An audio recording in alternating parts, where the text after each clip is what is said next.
Chris Black. I'm here. Jason Stewart is also here. We've already built IRL this beautiful rainy morning in Los Angeles. Just a quick, TV meeting over here in beautiful Hollywood. Yeah, it was cool. I was hanging out in Hollywood. I drove 45 minutes in a ice rain storm. Pulled up to a macchiato that was much smaller than I was hoping it was going to be. It was a dainty little thing, but I'm back and home, safe and sound. The sun's even coming out. I'm feeling good. How are you, Chris? I'm a little hungover from last night. And the meeting that we had today, there was a great story about a wedding and an elephant. Yeah, we can get into all. I mean, so last night, Jason and I were able to link with friends of the show, local sandwich and graffiti legend Uncle Paulie and Al Wilmot, proprietor of known watering hole Gigi's.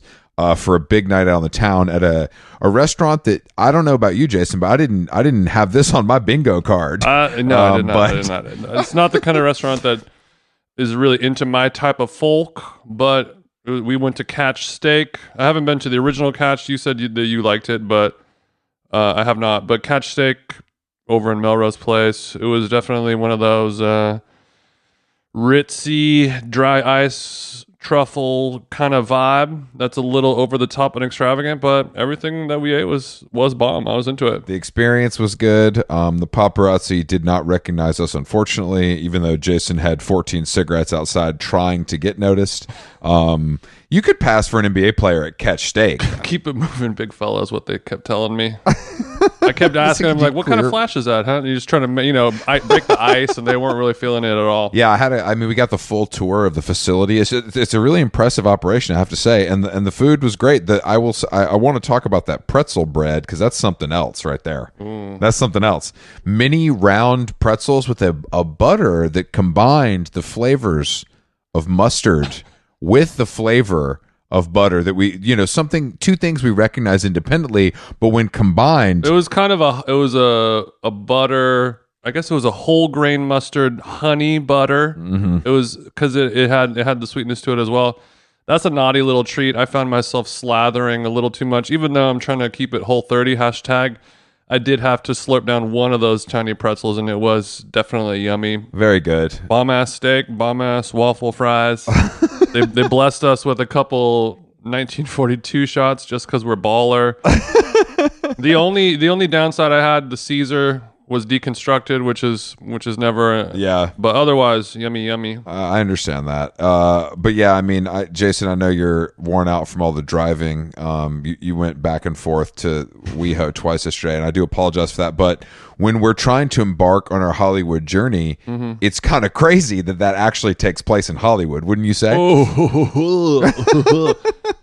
I'm saying I'm kind of surprised, because I think for some of us, for someone like you that has long COVID, maybe it should happen over Zoom. But you're kind of venturing out, and I know the driving isn't great. You're coming at me for long COVID, Chris? Oh no. No, I don't. I have a lot of problems. Do you know how many of your COVID coughs I edit out every episode?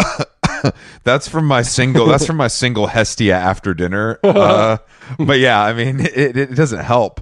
But I think that now when you're transversing the Los Angeles area in your certified pre-owned Mercedes, what are you are you using this time wisely to collect your thoughts? Are you listening to some of your ambient music? Are you listening to other podcasts? What do you? The answer is yes, dumbass. Okay, so yeah, I'm doing all of that. Okay, so you're mixing up between music, podcasts, as well as staring out the window. Yeah, a lot of reflective time. I also, I'll use that time to work on some breathing, some Huberman style diaphragmatic breathing. That's nice. I might as well work on my obliques and my 12 pack while I'm driving. Of course, I'm gonna do it. Of course, there's no reason not to. That'd be crazy. No reason not to. But I've really, it's all just kind of like a mental thing that you can turn on and off. After a while, once you kind of train yourself to do it, where you're like, okay, well, this sucks. I just have to sit in awful traffic, construction everywhere, rain, blah, blah, blah, bullshit. I can let it ruin my time, or I can just sort of go blank mode and just act as if I'm driving in some cool video game or whatever, just do a mental thing. And then usually I will pass the time by doing a speed run, just to see if I can beat my personal record or something. So you are treating it like a video game. You're speeding. You're risking the lives of other motorists in hopes that you never. Oh, okay. I wanted to make sure because we went to we also had a lunch yesterday, a business meeting with a friend and maybe future colleague Jonathan, and he invited us to Shout out to Jonathan.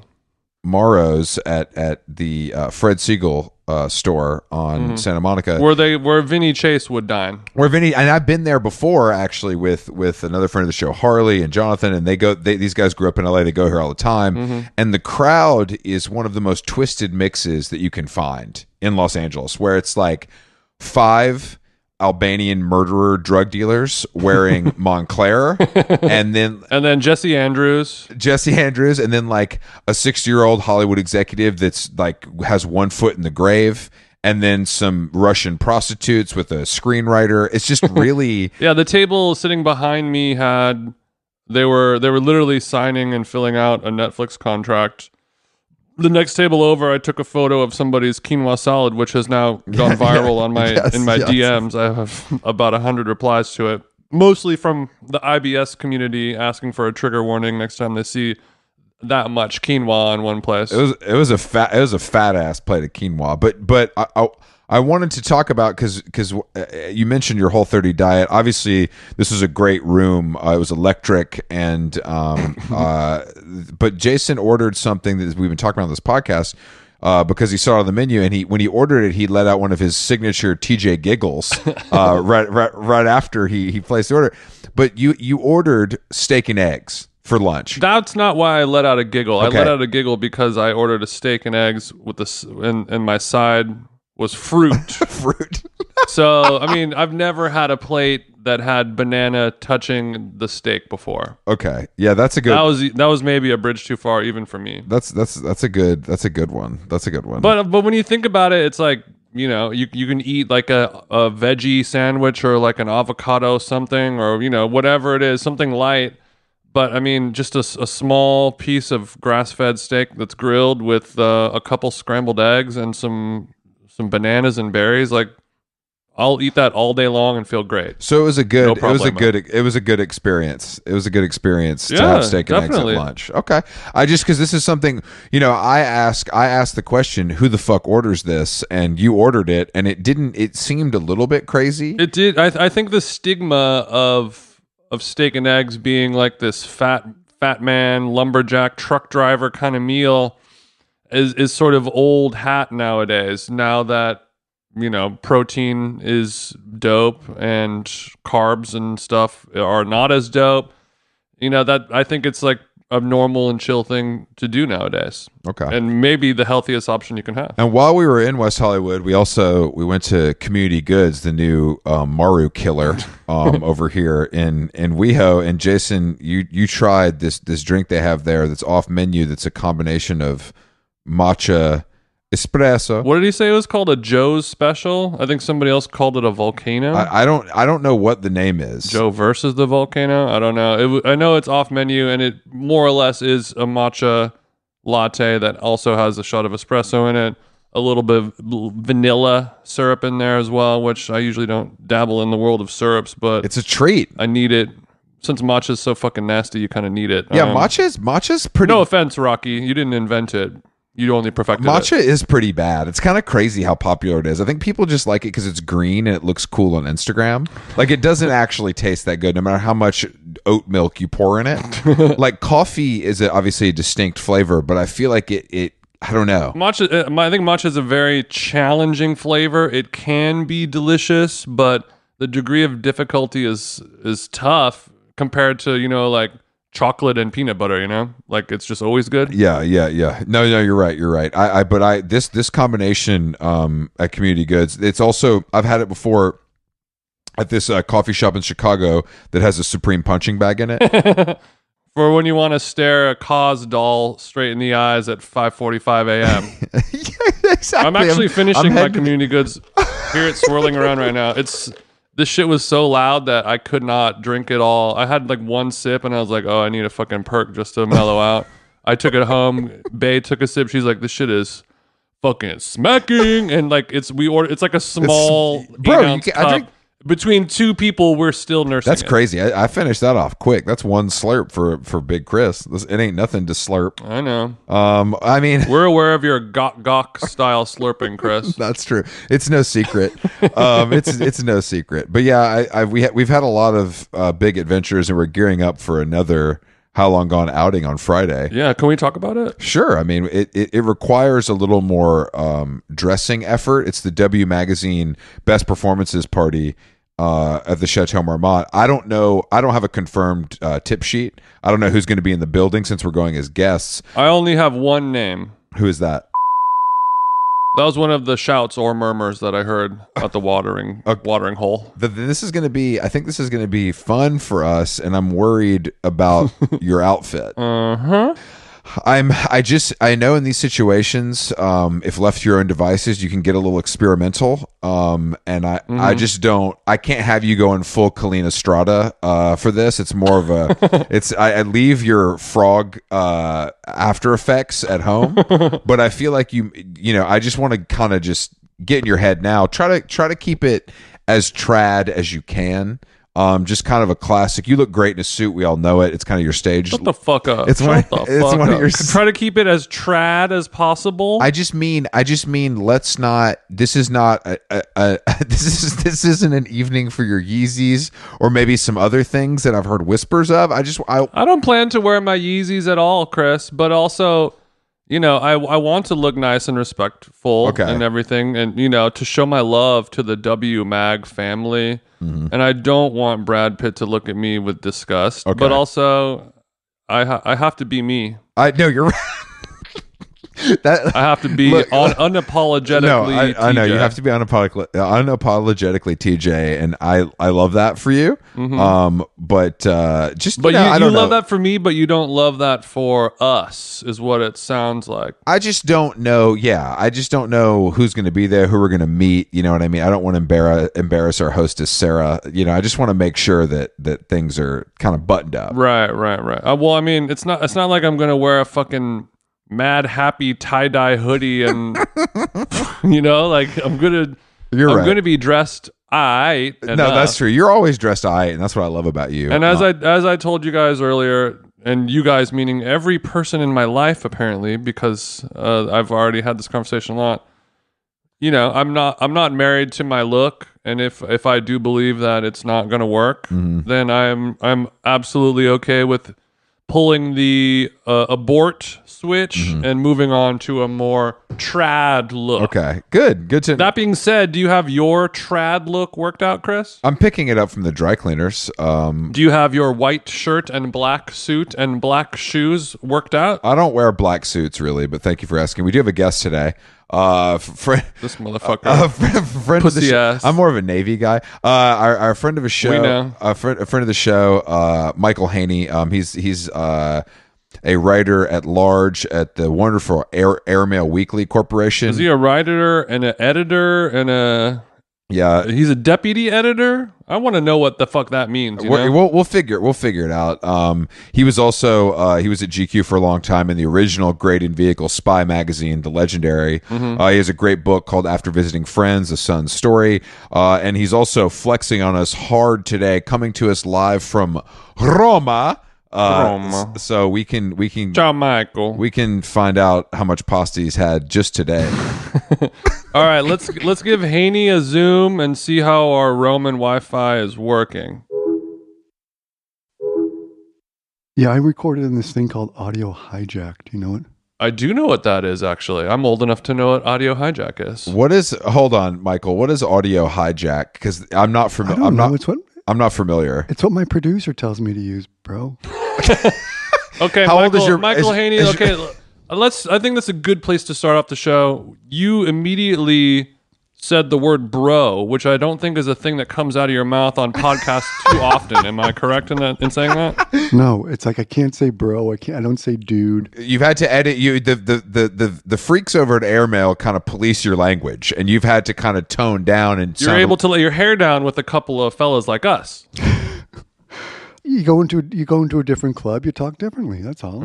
Okay, no, you're absolutely right, Michael. When I go to the Yale club, I do act differently. Otherwise, they would kick me out. Michael, how would you describe the club of How Long Gone? Well, I can tell the listeners that they don't. What they don't know is I thought I was supposed to be on this show about a month ago when I was in South Bend, Indiana, of all fucking places, and so I just want these guys to know.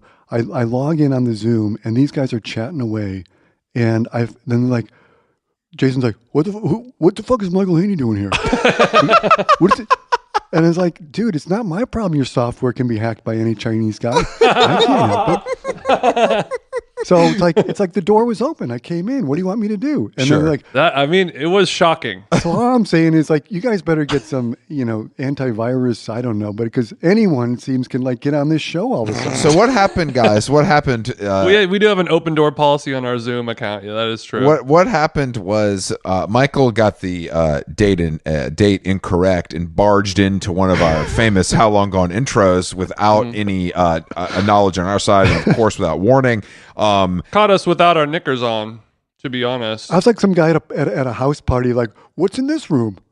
And it was like, that and was there's the two vibe. people on the That was bed the vibe. going You at it. caught I'm two like, people. Whoa, cool. Yeah, you caught two people having sex in the How Long Two Gone people Zoom. on Spotify just going the fuck at it.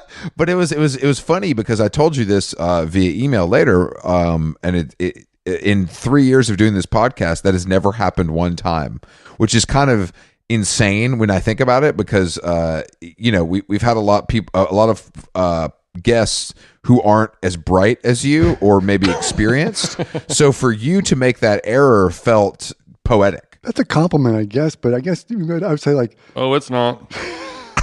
It's not. No, it is. I think what Chris is saying, we didn't really realize that, because you're a cool, calm, collected guy who's been around for a minute. You've seen it all. You've done it all. yeah. And usually your type of personality is not one that would get so excited to do How Long Gone that you will jump on and try to bust into an episode a full month in advance.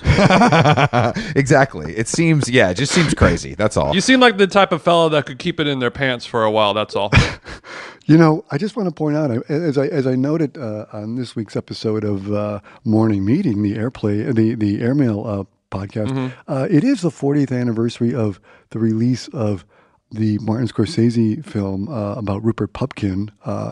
If you've never seen it, it's about a man who clearly wants to be famous and, takes Jerry Lewis hostage. Have you guys ever seen that? Mm-mm. What's it called? Hold on. I don't even know who Pupkin is. I've only seen Paul Blart Mall Cop. I think Marty did that one too. Oh, are you talking about the King of Comedy? The King of Comedy. Yes, that's the one. 82? 83, yeah. If you want to argue with IMDb, you can be my guest. But it is 1982. Robert Pumpkin is a passionate yet unsuccessful comic who craves nothing more than to be in the spotlight, and to achieve this, he stalks and kidnaps his idol, Jerry Lewis. What a great... See? I've never seen it. Maybe I have seen it. And this is Who knows? This is De Niro before he goes all crappy, right? So you got to... He's coming right off of Taxi Driver, blah, blah, blah. Before he goes... so he had already done Raging Bull, Mean Streets, Taxi Driver. He already had the big ones out of the... Yeah. And, he did Goodfellas, Cape Fear, Casino afterwards. But my point is, I am not shifty. I got so nervous for that show. You made me take a Xanax. I wasted a Xanax that day to get on the show. I wasted a fucking Xanax. Damn. I wasted a Xanax on you, bro. I've always wanted somebody to say that to me. I mean, Michael, look, I mean, I feel like you were coming to us that day when you barged in from South Bend at your alma mater, Notre Dame. And I feel like maybe the Xanax was because you were feeling some, that can bring up intense feelings being back in college like that. And I don't, I don't know what you were like in college, but I felt, I assume there's some maturity that's happened since. I feel like I'm being led into a minefield, but yeah, there's been some maturity happening. Unless you're going to bring up a dossier on me right now. No. We don't do that. We're not that kind of podcast. We don't even know what the word dossier means. What position did you play at Notre Dame? Left out. Left out. Wow, that's the best answer. Damn, You are good. He's a surgeon. Well done. But I do 2 shows a night here, guys. Really, come back anytime. You'll love the Yeah, material. I'm impressed. It's nice to dance with the pro. The Notre Dame thing is interesting to me because I feel like it's such like a beautiful campus and so historic, and there's such like a nice history there. And is it a fun place to go to school, or is it more like Not when I was there. I don't know. The reason I was at Notre Dame actually was because, small fun fact, Tom Brown went to Notre Dame. He was a class behind me. That's right. I went to Notre Dame, and they're now teaching a class about Tom Brown there. And as part of this, they asked me to come in and do an interview with Tom, and then Tom asked me, I want you to interview me, and then come speak to the class. And then we're going back again in April and doing another interview. So I'll just say this. When Tom Brown and I were there was no people like us coming to talk there. Yeah. It's Branch. And do you think that this is going to kind of lead to a class about you? Is that kind of the hope, or are you just happy to be involved? Yeah, I hope that I was just thinking they're going to name the football stadium after me or something. That would be cool. Yeah. Hainey. Crypto.com doesn't roll off the tongue quite as well as Hainey. Yeah, exactly. It doesn't. It really doesn't. I like the idea of a Notre Dame student complaining to his friend, like, "Oh, I got a big test in Tom Brown tomorrow. I can't go out tonight. I'm sorry, guys." Dude, I know the game is on, but like, I've got fucking tailoring tomorrow. It's fucking killing me. Look, you're from Chicago, so Indiana's a quick jump. But I've learned to love Chicago, actually. What do you love about it? I'd like to know that too. Well, it's just one of those places that I'd never really had like a friend there, and then Oh, bro, come here. Bring it in. Come here. Get you some. Come here. Jason, Hey, Jason, Hey. and I, Hey, it's me. Jason and I have a friend, Ben Edgar, who's from there. I just feel like once I finally, got taken to some spots, had some reasons to be there. No, what Chris means to say is, as soon as he discovered the Polo Lounge lunch, then he was like, okay, I can get behind Chicago now. Okay, that's true. The best part about Chicago is the Ralph Lauren restaurant, and it's always busy with that perfect white-haired kind of well-heeled crowd. I'm sure you've spent some lunch hours there. I'm booth 1, but yeah, I don't like to brag about it. Danny Glover and I have a standing lunch there, of course, but yeah. It's one of my favorite things about, I guess I just didn't expect it to be there. And I discovered that years ago when I would go for work and I would go alone. Yeah. And now I get to go with friends, and sometimes they even pay for the meal. So it's kind of warmed my heart. So sick. To Chicago. But I don't know. Jason and I, we did a show there. I don't know. I've just come around on it a little bit, which is surprising to me as well. Jason, you don't feel the same way? No, I've definitely come around on it as well, but it's an uphill battle. So, progress has been made, but we're still not out of the woods yet as it pertains to Chi-Town. But I did want to get back to Xanax. A follow-up question. Do you have any more? Yeah, I got some more. Okay. Is this prescribed, or is this recreational, or a little somewhere in the between? It's prescribed. Okay. I just take a little, like when I get, I was nervous coming on this show. You guys are. Yeah, but I mean, the thought, I don't want to make you nervous. I know that it can be a little intimidating for a first timer, but it's nothing but love over here, Hainey. But the thought of me, I love Xanax, but the thought of me taking one before recording a podcast episode almost gives me more anxiety because my brain is going to maybe go bye-bye a little bit. Yeah, but see, you know what? When I was at GQ, I used to have to go on Morning Joe once a month and talk about the issue, right? And again, to go back to Rupert Pupkin and those kinds of have you ever done live TV?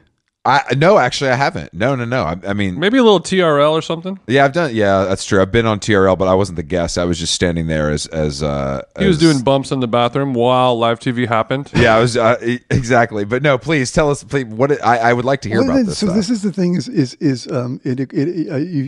My second movie reference I'm going to make tonight is Annie Hall. Remember the scene where Christopher Walken says I just want, I'm driving in the car and I want to turn it into traffic. It's when you're on a live, and I'd be on Morning Joe, and then you're sitting there talking, they're coming out of commercial, and we're live in 5, 4, 3. I'm like, oh, ready? And then the camera comes on, right?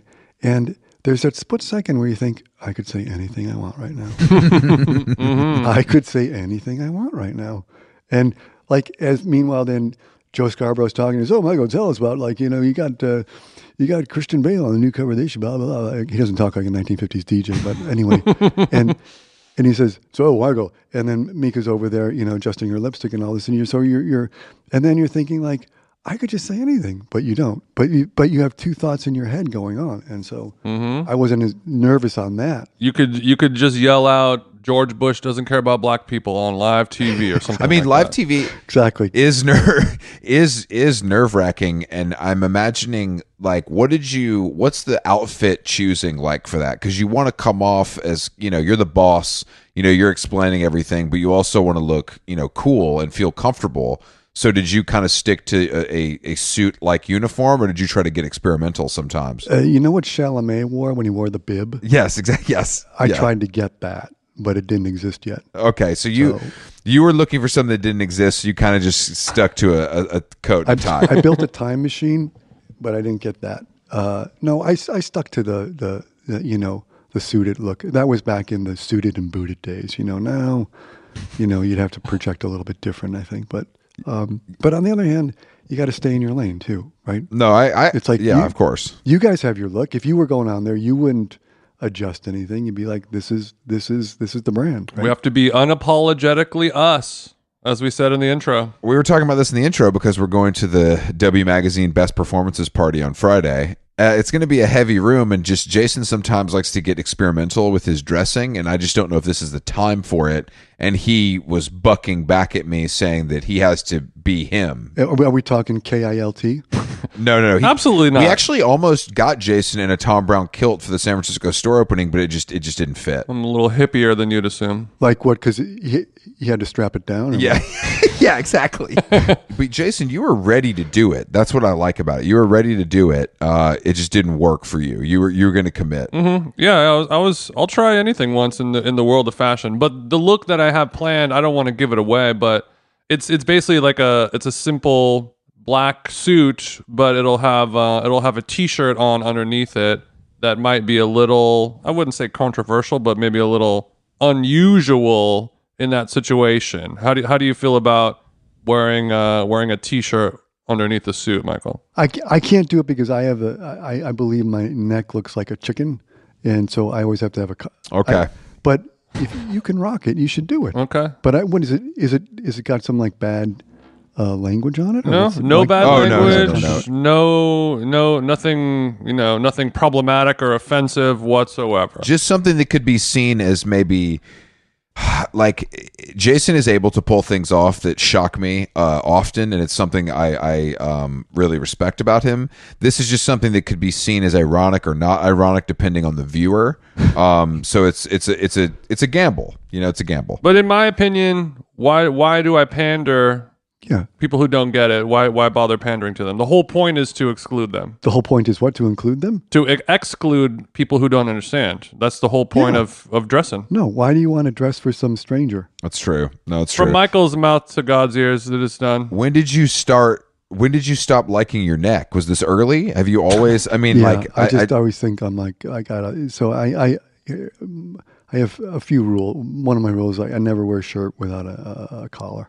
Okay. Never. No. Okay. You feel nude without a collar. Yeah, I feel like a 98-pound weakling without a collar. Would you go down to the curb and pick up your newspaper in a non-collared shirt in the morning? Like if I gotta dress. I have to be dressed to leave the house. I love this. This is something that They don't make them like you no more. That's the thing. I have a few friends that operate like this, and it's really something that requires dedication, and I am deeply envious of it because I think it really, I don't know, just demands respect, Yeah, it's an interesting trait because it's like neither masculine nor feminine. It's not gay or straight. It's just like a certain type of person that has that internal discipline or whatever, that vigilance of how they look. And I don't know if it's rooted in fear of the chicken neck, if everyone who's like that has their own chicken neck scenario that they're hiding behind. It's bigger than the chicken neck. I think it's more of like, to me, it's like I just can't imagine leaving the house and not looking dressed. And I have nothing against people who do, but like, I would just feel like I look like an escaped mental patient or something, And so, and I think it's also like you just got to like represent? I'm not saying in a snobby way, just like, you get dressed up, you get dressed and you wear it, and it doesn't take that much effort, and put some out in the world. Mm-hmm. But I just don't understand people walking down to Citarella at 8:01 in the morning. And they got slippers and sweatpants and.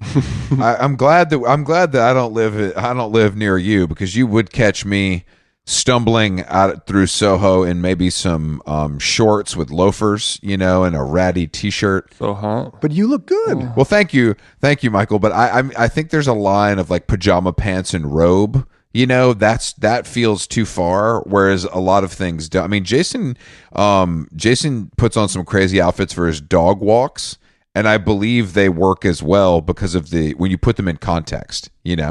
That's a helpful thing for him. One thing I've noticed as a person who's graduated into somebody who dresses like an adult, once the train starts rolling, you kind of have to keep perpetually doing it. Like once you pull off a few fully put together, executed, layered looks that look well, and you feel good and you get that high from it, you kind of have to keep going. You can't really hop off the train and go back to sweatpants and one of Chris's Mad Happy tees or something. You got to keep. It's like a weird thing that you got to keep going, or else you got to keep spinning that fashion plate, I guess. Train kept it rolling all night long. Yeah. There was. Did you ever know this guy Vincent Gigante? No. He was a mobster here in New York City. Okay. Ultimately known as the Chin or the Odd Father, ODD Father. And he was one of the crime bosses in the 70s and 80s. But he walked around the village in pajama and robe every day, and he did this. The feds claimed to make them think that he was mentally ill, right? And then he could not be arrested. Okay. So Jason, if that's the case, then Jason's definitely tried this method before, based on some of his outfits. That's really interesting. Okay. Well, I mean, I definitely have pleading insanity in my future at some point once I hit a brush with the law, and I think I can kind of pull it off too. Well, that'll probably involve not wearing pants, but that'll be different. Done and done. Okay. It's the Ron Jeremy defense. What are you doing in Rome, by the way? He's an artiste. I am finishing a writer in residence at the American Academy in Rome here. It's amazing. It's I know, fancy pants. It's this wonderful place in Rome where artists, writers, scholars can come and you can get time here. And I've been working on some writing, a book and other things. And so they gave me 30 days, and it's been fantastic. So you're living in a Woody Allen movie right now, is what it sounds like. Yeah, a little Woody Allen, a little Wes Anderson. It's great.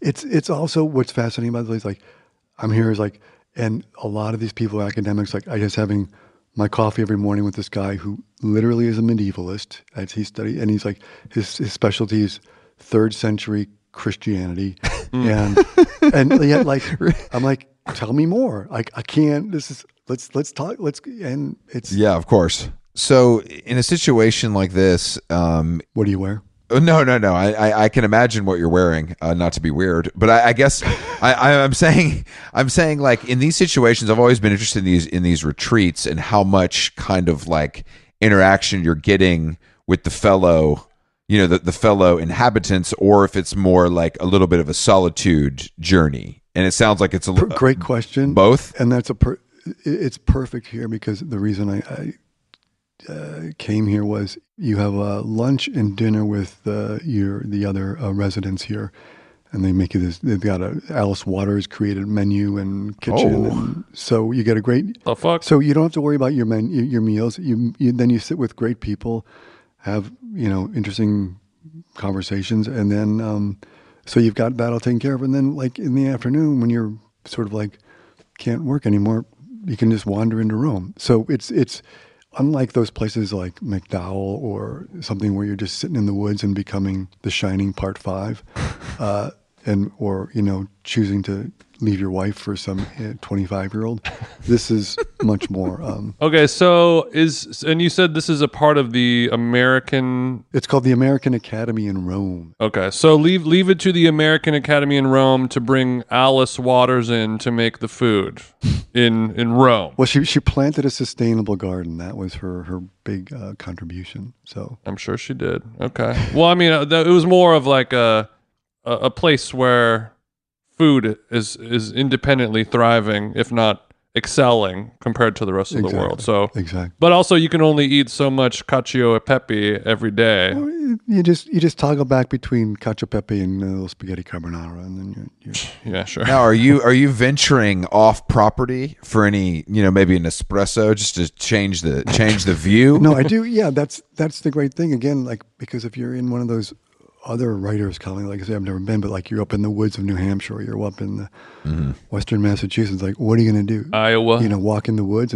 But here it's like, okay, it's 4:00. I've done as much as I can. You walk over, San Eustachio, and get a coffee, and then go look at the Pantheon and come back. So Check out some of the cool fountains.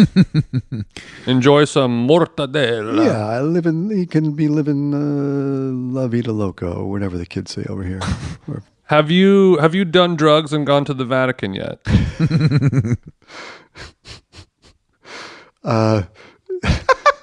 Because it's cool. You should try it. Oh yeah. I mean, it's good not on drugs too, but you should check out the Vatican. What was your favorite memory? I think it was the meticulous attention to detail and just the whole size and scale of all of it was probably the coolest part for me. Were you on acid or what? No, just edible THC. So did you see the face of God? Yeah, and he asked me He asked me for my Venmo. He gave me a Venmo request over there. They use it in Rome. It's crazy. It's kind of taken off over there. No, I'm not a religious man, but it blew me away because when you're traveling, especially with your life partner, you got to be looking at a bunch of old churches, and you've seen them all. But then I'm in the Vatican, losing my mind, like, golly, I think I get it now. Yeah. That's when he converted. And I've been Christian ever since. Is the Catholic now? Do you feel like this is really helping your progress, and it's like it's working, or is it more just like I'm enjoying this, so I don't really care? No, it's been fantastic. It's 4 weeks, and actually I'm leaving tomorrow. So, but it's been great to have the space to immerse yourself in your work for a sustained period of time and not be interrupted. That's the real opportunity you get here, right? And so, whereas rather than carving out 2 hours a day but like here you can sort of like be thinking about it and working on it. And is it the kind of situation, Michael, where people talk about vacation like this, where it's something like, well, it takes me a week to actually like unwind. I was just going to say that, and I didn't want to say but yes, it took me a week to get in the rhythm. Yeah. And then you basically just find your rhythm, and then you realize like it's ending soon. But like every trip to Rome. But there's some people who come here for like 5-6 months. Then they're the lucky ones. You're able to kind of focus and get your writing done on this retreat, which is the whole point of it. Do you have a ball and chain back home that you don't have to worry about all that constant nagging while you're trying to create your creative art? I refer to her as my lovely wife, Brooke, and who. I am and she's given me like, she's like, you have to go. She's like, I need my time too here in New York City. It's good for both of us if you kind of head over. Now, has she visited, or is this truly a solo excursion? Truly solo, and I said, why don't you come? And she's like, she's again much wiser than I am, and she said, you're just going to get started. You're just going to find your rhythm, and then I'm going to come, and and it's like we'll go back as we've been there before. We'll be there again. And no, that's a smart approach. I think that because Jason's been doing a lot of writing lately, and I'm really pushing him, and I think that he's finding the time in the mornings, kind of to do it early and get. That's the best time to do it. What time are you starting, Jason? Like 6:30. That's good. Yeah, but that 45 minutes goes by real quick, and then it's done, as you know. But you've got to. This is where I'm going to turn to Brother Chris, where you would say, just remember the brain's a muscle, and you just like, you start with 15 minutes in the gym, and the next thing you're up to 2 hours. It's true. So, It's true. I mean, it's true. But I mean, Yeah. Jason, do you think you could benefit from something like this, or would you kind of give in to distraction? No, I mean, of course, I'd be distracted by all the Parmigiano Reggiano, but after Yes, that's yes. done, then I think I'd be able to. And Michael, if you are offering me a fellowship over there, that is awesome. And yeah, the answer is yes. I'll go. yeah, I'm see, I'm working on. I've got that Tom Brown class set up, so I'm going to get a Jason Stewart class set up, and we're going to study you then. That's a good idea. It only works. Truly my dream. Yeah, it's there's a lot to unpack. It's the there. only subject I'm an expert at. I would say, but in all seriousness, I would say I can't recommend writing in the morning enough, because you get up and the brain and nothing's polluted your head yet. You haven't looked at emails. Yeah. It's like you're still close to the purity of it all. Yeah. I wake up at 5 a.m., hour and a half of TikTok, and then straight into the writing Yeah, it's session. no problem. Yeah. Clear mind, ready to go. No, so are you not a night person then? You're not like up late, laptop aglow with a nice brandy, No, in the glass, smoking cigs. Why don't you go to bed, Brooke? Don't wait up. Don't wait up. I'm on a rip. I got a good chapter going here. No, don't drink. So that takes care of that. And then no, I used to be a night guy when I was, but I think it's much more. I get up at 4:30, and it's like 5 to 7, and when I'm You got back up at in New York. 4:30? Yeah. Damn. Are you a swimmer? No, why is there a connection? Oh, yeah, that's right. They always go to the early people like that. No, but you said you got up at 5. Yeah. Those are the extra super psychos. 4:30. That's We get up impressive. early for sure, and I love it. It's like I absolutely. I mean, for me, I'm the same way. It's like if you're not basically doing cocaine or chasing tail, there's no reason to be up past 10 p.m. There's just there's nothing for me. I'm flossing at 9:30. Yeah, exactly. Yeah, dental care is more important. I mean, we had a dinner last night. I got home at like 11, and I'm feeling fucked up today. Yeah. I don't feel my best. I know. It's just like, my grandmother used to say nothing good happens after 2 in the morning. Like now I'm like, nothing good happens after 10 p.m. Like what? I don't know. Well, I used to, when I was younger, especially in the music business, and Jason could probably relate to this. There was like this kind of like way of thinking that was like, yeah, that's when all the good, that's when the networking happens. That's when you're linking and building at the club at 1 a.m. And I'm like, nobody, Right. I'm linking and building with a key and a bag in the bathroom. I'm not making connections for life. I'm not making, no deals are getting I'm done. being used. You're right now. making connections, but you're forgetting them the next day. Yeah, it's like that's not really happening in the same way. And you realize that as you get older, you're like, that is a fallacy. That is not true. And I'm sure there are rare instances where it is, but like overall, that is not what's happening at 1:30 as the lights come on. Yeah, It's just I think not. It's a great point. I think it's like when you're that age, you and especially if you get into these creative businesses on the East or West Coast, where like whether it's music or publishing or TV film, where you're like, there's always this. You when you start to read about, I'm going to get in that business, like, oh, because it's like you work late in the studio, and then or you're closing the magazine, and then you go out for dinner, and you get home at 2 in the morning, and Yeah. that works for a while. And believe me, I did plenty of that at GQ, but then eventually, like, I don't know, kind of nice to have dinner done at 7:00. Yeah, no, for sure. It's just sold to us differently at that. I mean, I think it's also like that the burning in at both ends thing is not rewarded the way it used to be. No, It's changed. I mean, you worked at magazines in the heyday. What do you think think's going on now?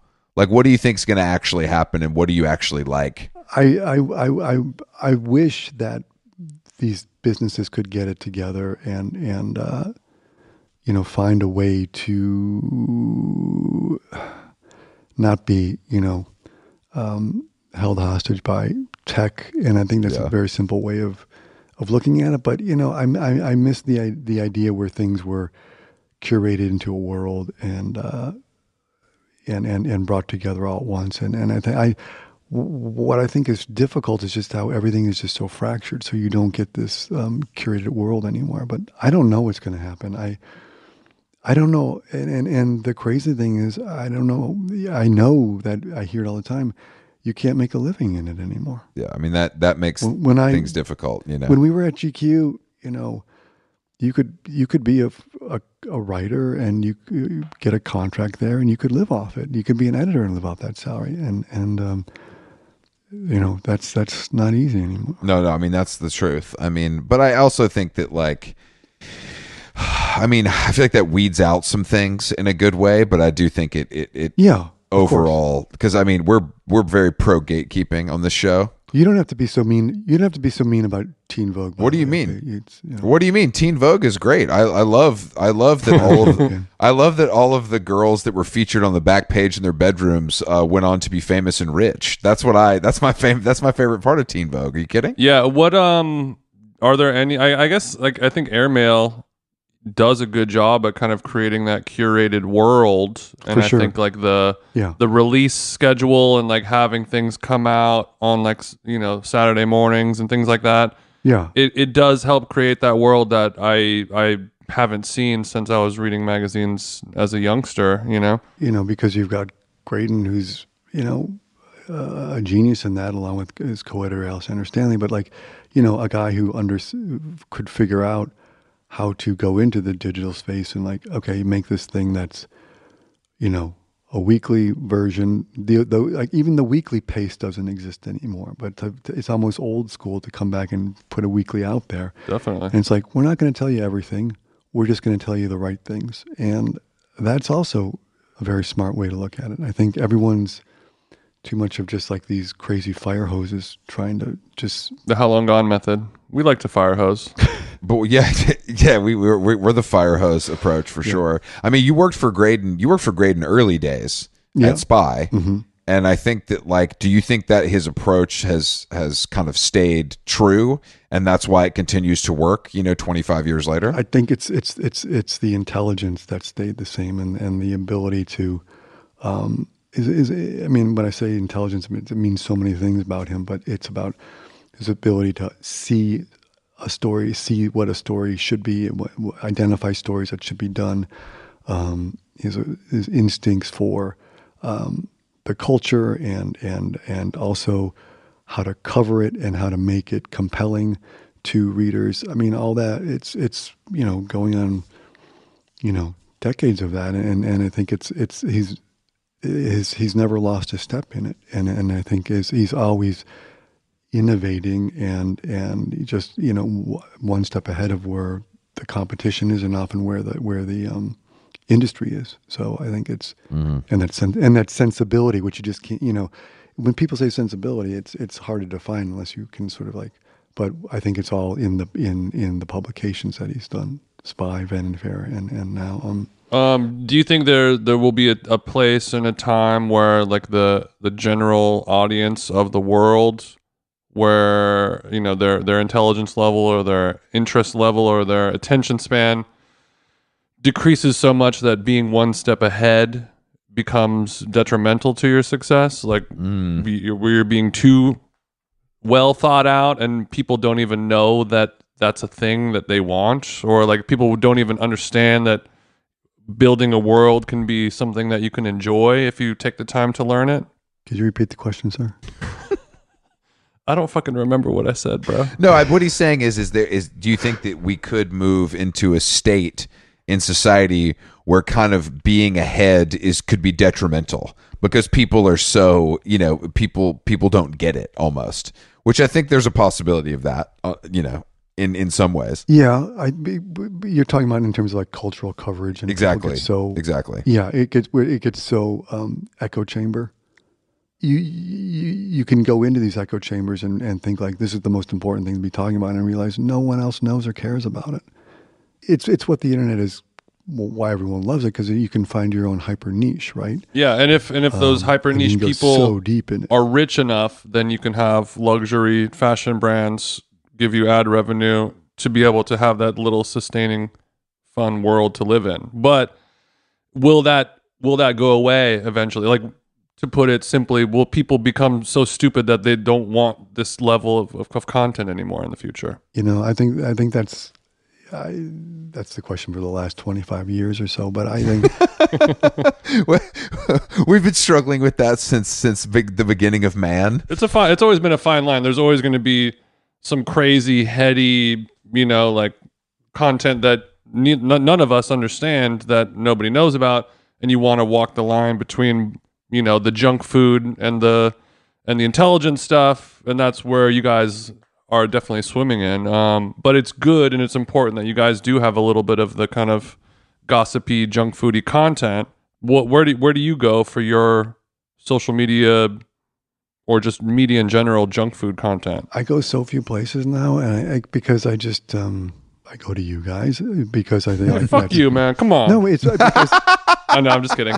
But and I'm being because 35, 45, 55 minutes with you guys, like it's like you're getting this sort of these radar signals sent out about this, the name checks that are happening. Like, okay, yes, I should know about that, and you can sort of, but I don't. There's so much stuff that just I don't have the time for it, and I feel like it's all people talking to each other about stuff that doesn't really matter. So we have been a funnel for people like you to be able to absorb all this information. Can you believe it's not paywalled? Yeah, if you guys are talking about it, and I'm not blowing smoke, but if you guys are talking about it, like, okay, then it's reached a point where it's culturally relevant. But damn, that's high praise. I appreciate it. We even talked about Army Hammer, and you guys talked about him too. Chris, did you read the piece on him in Airmail? Yeah, of course. Yeah, of course. Yeah, I did not read it, but that doesn't prevent you from talking about it. Exactly. No, of course not. Of course Exactly. not. Of course not. That's why we're here. He's been at my gym lately too, so it's really hitting close to home. But I think that's a great example of like a place that it has leadership that is beholden to no one. Where it's like, if we want to do this and we want to take the responsibility and do this right and really report this story, whether people like it or not, like we have the license to do that. Where if you're a multinational conglomerate, there's just going to be too many roadblocks to do something like that and take a little bit of a risk, in as far as like what you're willing to cover and talk about. Yeah, and you also need an editor who's going to make a commitment. You need the writer and invest in writers and editors who can create that material, because those stories are not easy to get. They're not easy to get written, to get through legal and research, and it's a whole level of, yeah, for sure. I think what's been lost in the great hollowing out of magazines is that expertise has just been sent into the wilderness. So you don't really have generations learning how to make that stuff anymore, and that's just a reality. No, for sure. I mean, people that are, I don't think a lot of people that casually follow this stuff or casually read magazines, understand kind of the level of time and effort that goes into anything that's that reported. Yeah. Like it's a nightmare. Yeah. Like it just sucks. Like there's almost no amount of money that makes it worth it. You're doing it because you love it. Yeah. And the commitment to it on every level. And I think that's what people, and then they say, how come there's nothing good to read? How come, and yet and then those places all sort of just end up, now like, oh, I found this great podcast. It's about a true crime story. Well, a true crime story was, one of 6 features that you would find in Vanity Fair and GQ every month, right? So everyone's just kind of sliced off pieces of what magazines used to do and then just made them their own little vertical. No, you're absolutely right about that. I mean, I think that Jason, obviously I talk about podcasting a lot, and we've been having all these meetings lately talking about podcasting and blah, blah, blah. And I do think that it has replaced some things in a way where it's like, I might rather read some things than hear people tell it to me, depending on what it is. But most people strictly want to do things the easiest way possible. So if it's I have to sit down and read 5,000 to 8,000 words, or I can listen to it, I'm going to listen to it. And I don't know if the message or the entertainment value gets lost in that or not, but it's just different. I don't know what the answer is. Depends on who's reading it. You guys are at the top of your game, so I think that God bless we like what we do, and it's also pretty open-ended. I think that if we were doing a 10-part series on a murder that took place in our hometown, we might not feel the same passion. But I also think that like the reason true crime, I mean, the reason it was always so good in Vanity Fair is partly because they would focus on stuff that was sexy. You know, it was somehow related to Hollywood or old money or like European elegant. There's always something that made it feel Vanity Fair, you know, and Exactly. I think that's the beauty. Back in the day, it wasn't good enough to just die. Exactly. You had to die and be related to a prince. You know, it's like it was a different time. It was a different time. I was just thinking back to my question to you that was, you know, about are people just getting dumb or whatever. But that reminds me, you guys just had a recent article or a whole magazine piece called MAGA or Magazines, which sort of is the same question that I was answering, you know, like there's two paths to take. Could you explain MAGA or magazines to our listeners? Yeah, magazine is MAG, you know, Make America Great Again, magazine, and it was Damn right, brother. And it was like, what if we did what if Donald Trump had a magazine? What would the stories in that be, right? Mm-hmm. So you get Ross McDonald, the People Illustrated, Bruce Handy, and a lot of spy hands to sort of write stuff. And so, you know, you're doing it with satire, and cultural commentary, which I think is high satire. Well executed satire is also a hard thing for people to do in print now. Oh yeah, You don't really see that either. yeah. That's a good point. It's tough to execute and find an audience for, I guess. But when it's done well, it's my favorite. I mean, you've just been doing this a long time. You're a wealth of knowledge, Michael. You know, and I think that's the Well, that's why I teach at Notre Dame. that's why I teach the Tom Brown PhD program. But I think that the thing that a lot of these magazines, particularly, I mean, I think fashion pays the bills, and you lean into fashion, of course, for those reasons, For sure. But I mean, I think that's what you're talking about, and I mean, I was subscribing to Vanity Fair in my early 20s, and not because I was like, you know, smart or my parents taught me that. It was just like, this is interesting and I don't really get it. You know, I didn't really understand. So reading it, I felt like I was kind of seeing inside of a world that I shouldn't have access to. Yeah. You know, and I think that was the power of that, and that coming to my mailbox once a month, there was an anticipation. It's similar to the way that, you know, appointment television is lost now, you know, and it's like there was this anticipation, and there was also a little bit of like the power of everybody kind of discovering the same thing at once, which happens now when a you know, like the Army Hammer thing goes online. That's all anybody talks about for 48 hours. That's a huge story. There's debate on both sides. It's like what you want to happen with something like that comes out. I just think it's a lot more fleeting, you know, because there's going to be another one the next day. Yeah, it's the pace as well as the you know, the number of, you can't even call them outlets, right? But it just is everyone is an outlet.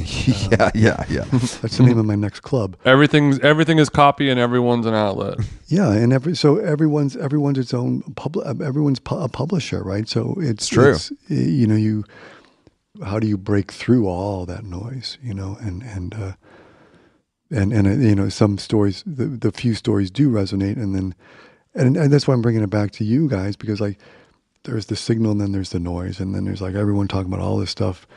You're scrolling through TikTok, like, I don't know, it's just you feel like you're just standing on the subway platform, and people just keep screaming stuff at you, versus you sit down with a good friend, have lunch, and like they said, do you know about this, and this? Like, no, amazing, great, I know everything. I just had a conversation with my smart friend. Yeah, this is what I want. So how often do you hang out with people that are considerably younger than you? it sounds like I'm being Yeah, don't get this guy in any trouble, Chris. yeah. No, I don't mean like that. No, I just mean that I think that the Why don't you have a seat over there? sit down.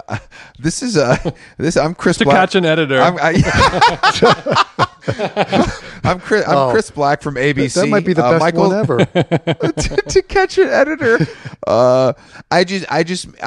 I just mean more like, you know, do you like, is that like, I hang out with people in their mid 20s, friends of mine, and I feel like I'm always kind of learning something, and it goes both ways, you know, Yeah. and like these are, I think there's a certain brand of young person that has kind of a respect for what came before, and I think there's another version that doesn't, Yeah. and I'm just, I find that valuable for me. I just wondered if you do stuff like that, Oh, no, completely. on purpose or not, Yeah, because you're just it's if you do what we do, which is you've managed to make a living because you're curious about the world, and you want to know what people think and how things happen. You're going to naturally, I think, then sort of be building a circle of friends and acquaintances where it's like these people feed my head, so yeah, no, I've got fortunately more than a few. At this point, everyone's young to me, but Okay, it gets easier as you get older to find young people. yeah, exactly. It just is To find young people you can trust. And also moving forward, whenever somebody asks me what I do for a living, I'm going to tell them I'm curious about the world. Yeah, it's a great way to put it. Yeah. But it's a certain kind of person. You see this, like Jason and I have a lot of friends who are writers and do this stuff for a living, and even talking to them, it's like the way they approach it is a little bit differently. Like they're finding they're very good and very slick at finding things out about you without you realizing it, because they're genuinely curious about what you have to say or what you've been through, or et cetera, et cetera. Right. So you feel that when you're when you perk up a little, you understand it, but it is a certain kind of person. And there's a lot of people that go through life that just don't give a shit, and it's probably very freeing. Yeah, and there's a lot of people. I think also a lot of people go through life who don't know how to listen, and that's the difference, because so they get in a conversation and you realize they don't know how to listen, and they don't, and The so, worst. Instant boner killer for me when they don't know how to listen. the worst. I had an editorial question, grammatically speaking, I guess. I'm bad at grammar, but go ahead, try me. When you're describing certain places, it could be a city or a country or whatever, but like a specific place, let's say Nantucket, for example, what does a city have to possess, or what does the place or the name have to possess to where you say you are on Nantucket versus in Nantucket? I would think on, because that's an island. I think maybe that's the distinction, is that it's an island, so you're on it, versus a city, you're in it. But has anyone ever said I'm on Hawaii? Good point. I think there has to be an air of superiority or something going on to it, to where you say on, and it only appears with places like that. I think if you really wanted to ratchet up the superiority of it, you would say, like, I'm summering on Nantucket. Oh, Nantucket, exactly. Let's combine. Sure. Let's really You do could it kiss all. my ass. I'm thinking of buying on Nantucket. Yeah, that's Yeah, I was listening to one of your podcasts a couple episodes back, and somebody mentioned on Nantucket, and the way that they said it had this air of superiority or some type of signaling to it, and I was like, well, how come some places, usually affluent white people destinations like Nantucket or the Hamptons or the Cotswolds or whatever, they kind of would say I'm on that place versus in that place. But It's got to be just a fun little aside. Yeah, I'm sure that's a pretty waspy locution if we looked into it, right? Yeah. It's a little wasp dog whistle. Yeah. And it's important there- to preserve our dog whistles of yore and pass them on to our grandchildren. Yeah, no, totally. Before we wrap up, I wanted to maybe have you give Jason a few New York restaurant recommendations that maybe he hasn't been to. I just feel like you kind of go to some places that maybe haven't hit Jason's radar, a little more old school, possibly. So if you have anything you want to share, Well, you've been to Via Carota, right? Yeah. I have. Okay. They got a salad that just don't quit. I know it's piled high, right? it is piled high. It's piled high. Yeah. I love you talking about the Via Crota salad like it's a fucking Carl's Jr. with the works. Baby gem as far as the eye can see. Okay. Well, Via Crota To the stratosphere. that's a neighborhood spot for you, I know, but I didn't know if there was anything else, that maybe something. Yeah, where do you get in your 4 a.m. sandwich?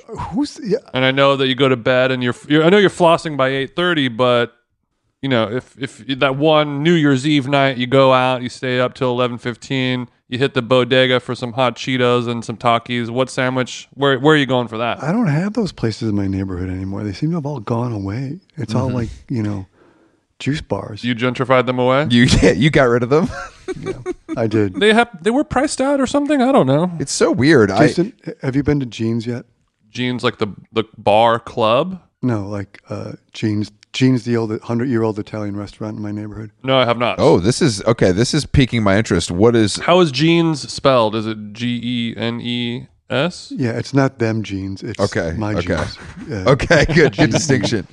And Jeans Restaurant, 73 West 11th Street, between 5th and 6th Ave. Okay. yeah, but I'm giving it away, but only like maybe but I'll take you there. A village tradition since 1919. Mamma mia, older than Graydon. Okay, so we need some. So this is like a classic red sauce joint for Jason to kind of tuck his napkin into his shirt and dig into some meatballs. Okay, this is perfect. I need to go get some clams in the village. Exactly. That's where I'm going to. I like some Clams Casino. We'll set this up for next time Jason touches down on the Big Apple, because I would like to witness this as well. We'll have a sit down at Jeans, and we'll get this whole thing straightened out. Okay. I'm hoping that you will make me an offer that I can't refuse over a piece of cheesecake that was made days or weeks prior.